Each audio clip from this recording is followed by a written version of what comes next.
Put your jello making skills to work with this upscale dessert.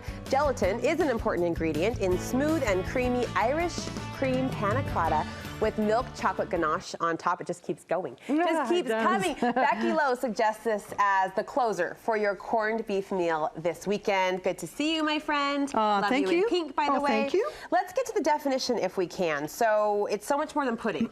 I understand. Absolutely.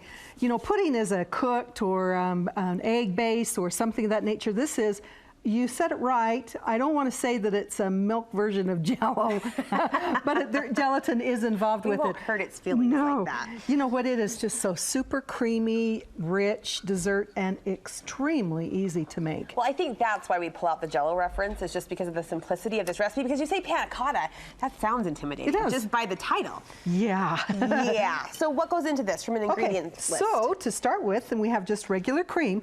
We want a cream based with this one because we're going to make it an Irish cream one.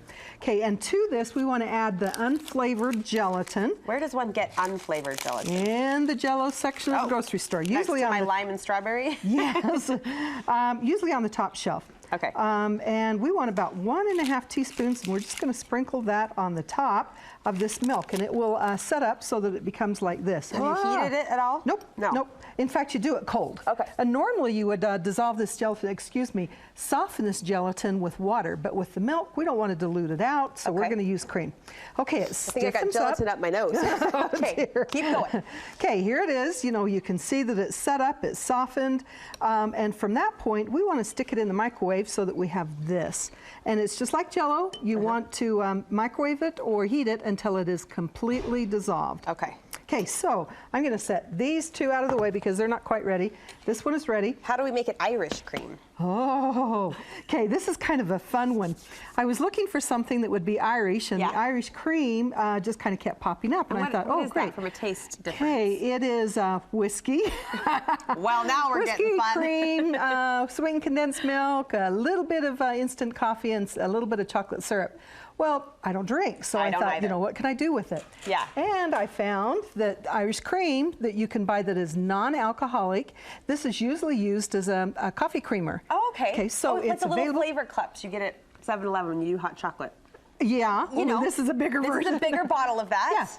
And you want to get the Irish cream. Make sure that it's Irish cream, and it will say that it's non-alcoholic on the site, so you're getting some flavor without that alcohol with it, and so it's family friendly. It's Becky friendly. Becky Low friendly. We like it. All right, so I have 1 cup of cream.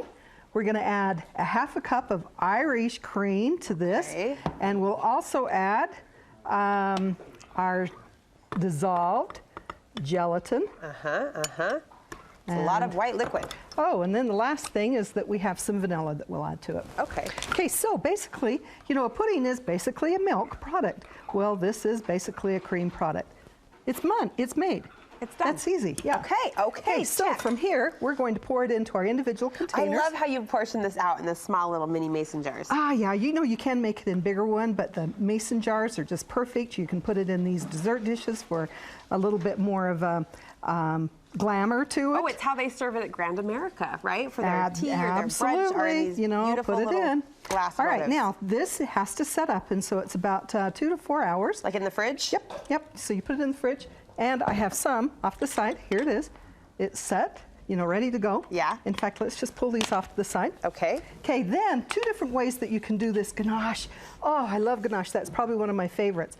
You have hot Irish cream or hot cream. Okay. And you pour it over the chocolate chips, and this is not quite hot enough, I can tell you that right now, because anyway, so you're going to stir this until it is completely mixed in, and it's smooth and creamy, and it looks like the sample that we have right there. Nothing like TV timing, ruining your day. Sorry about that, Becky. Okay, then you just pour it on the top and let it set up. Okay. Now, just a little hint, if you make the ganache with cream, which I really love that one, then it's going to set up and it'll be, you know, just kind of take a spoon and tap the top of that, and you can see what I mean, that it's firm. Oh, yeah. Yeah, it's soft, firm. Yeah. Okay, now if you want to have it with the Irish cream, it's going to be more of a sauce with it. It doesn't set up the same way. The chocolate doesn't react with it the same way. I love how you've topped it off with these fresh just berries. a couple of berries, put some Irish coins with it, and you just have a wonderful ending to your Yes. St. Patrick's Day dinner. Can you do an Irish accent? No. I can't either. We won't try. No, we won't offend your won't. ears by the effort, but you do have an Irish dessert that you can dish up this weekend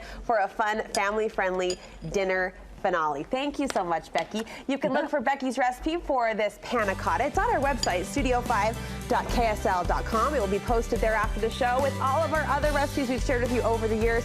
Lots of St. Patrick's themes one there too. Just click on the recipe tab at the top of your screen.